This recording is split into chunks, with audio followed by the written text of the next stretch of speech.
ସାଙ୍ଗମାନେ ଆପଣମାନଙ୍କ ମନରେ କେବେ ନା କେବେ ଏଇ ପ୍ରଶ୍ନ ଆସୁଥିବ, ପୁରୀ ଜଗନ୍ନାଥ ମନ୍ଦିରରେ ପ୍ରଭୁ ଜଗନ୍ନାଥ, ପ୍ରଭୁ ବଳଭଦ୍ର, ମାତା ସୁଭଦ୍ରାଙ୍କର ଏତେ ବଡ ବଡ ଆଖି କାହିଁକି ଥାଏ? ତେବେ ଚାଲନ୍ତୁ ଜାଣିବା ଏହାର କାରଣ। ଜୟ ଜଗନ୍ନାଥ ସାଙ୍ଗମାନେ, ମୁଁ ସୁଚିତ୍ରା ଆପଣମାନଙ୍କୁ ସ୍ୱାଗତ ଜଣାଉଛି ଆଉ ଗୋଟିଏ ନୂଆ ଭିଡିଓକୁ। ଭିଡିଓଟି ଭଲ ଲାଗିଲେ ଲାଇକ୍ ସେୟାର କରିଦେବେ, ଚ୍ୟାନେଲରେ ନୂଆ ଥିଲେ ସବସ୍କ୍ରାଇବ କରିବାକୁ ଭୁଲିବେନି। ସାଙ୍ଗମାନେ, ଥରେ ମା ଯଶୋଦା ଦ୍ୱାରିକା ଆସିଥିଲେ। ଶ୍ରୀକୃଷ୍ଣଙ୍କ ରାଣୀ ମାନେ ମାତାଙ୍କୁ ଶ୍ରୀକୃଷ୍ଣଙ୍କର ବାଲ୍ୟ ଲୀଳା କହିବାକୁ କହିଲେ। ମାତା ଯଶୋଦା କହିଲେ, ମୁଁ ଶ୍ରୀକୃଷ୍ଣଙ୍କର ବାଲ୍ୟ ଲୀଳା ଓ ଗୋପୀଙ୍କ ସହ ଲୀଳା ମଧ୍ୟ କହିବି, ଏହା ଯେମିତି କୃଷ୍ଣ ଓ ବଳରାମ ନ ଜାଣନ୍ତି। ଏହାପରେ ସୁଭଦ୍ରା ଦ୍ୱାର ଦେଶରେ ପ୍ରହରା ଦେଲେ ଆଉ ମାତା ଯଶୋଦା ରାଣୀ ମାନଙ୍କୁ କୃଷ୍ଣ ବଳରାମଙ୍କର ବାଲ୍ୟ ଲୀଳା ଶୁଣାଇଲେ।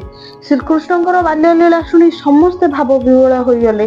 ସୁଭଦ୍ରା ମଧ୍ୟ ଜାଣିପାରିଲେ ନାହିଁ କେତେବେଳେ କୃଷ୍ଣ ଓ ବଳରାମ ମଧ୍ୟ ଆସି ତାଙ୍କର ବାଲ୍ୟ ଲୀଳାର ଆନନ୍ଦ ନେଉଛନ୍ତି। ନିଜର ବାଲ୍ୟ ଲୀଳାକୁ ସ୍ମରଣ କରି ସେମାନଙ୍କର ଆଖି ଧୀରେ ଧୀରେ ବଡ ହେବାକୁ ଲାଗିଲା। ସେତେବେଳେ ନାରଦ ସେଠାକୁ ଆସିଲେ।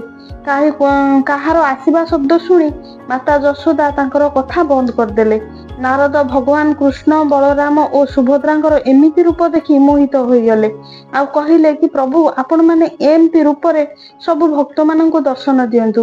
ଏହା ଶୁଣି ଭଗବାନ କୃଷ୍ଣ କହିଲେ, ତୁମର ଇଚ୍ଛାକୁ ପୂରଣ କରିବାକୁ ଆମେ ନୀଳାଚଳ ଧାମ ପୁରୀରେ କଳି ଯୁଗରେ ଏହି ରୂପରେ ଦର୍ଶନ ଦେବୁ। ପ୍ରେମ ଓ କରୁଣାରେ ଭରା ବଡ ବଡ ଆଖିରେ ଭଗବାନ କୃଷ୍ଣ, ବଳରାମ ଆଉ ମାତା ସୁଭଦ୍ରା ଆଜି ମଧ୍ୟ ନୀଳାଚଳରେ ଆମ ପୁରୀରେ ଜଗନ୍ନାଥ, ବଳଭଦ୍ର, ସୁଭଦ୍ରା ରୂପରେ ପୂଜା ପାଉଛନ୍ତି। ସାଙ୍ଗମାନେ, ଆଜିର ଭିଡିଓଟି କେମିତି ଲାଗିଲା ନିଶ୍ଚିନ୍ତ ଭାବରେ କମେଣ୍ଟରେ ମତାମତ ଜଣାଇବେ। ଚ୍ୟାନେଲରେ ନୂଆ ଥିଲେ ସବସ୍କ୍ରାଇବ କରିବାକୁ ଭୁଲିବେନି ଆଉ ଲାଇକ୍ ଟେ କରିଦେବେ। ପୁଣି ଦେଖାହବ ଆଉ ଏକ ନୂଆ ଭିଡିଓରେ। ସେତେବେଳେ ଯାଏ ରହୁଛି। ନମସ୍କାର। ଜୟ ଜଗନ୍ନାଥ।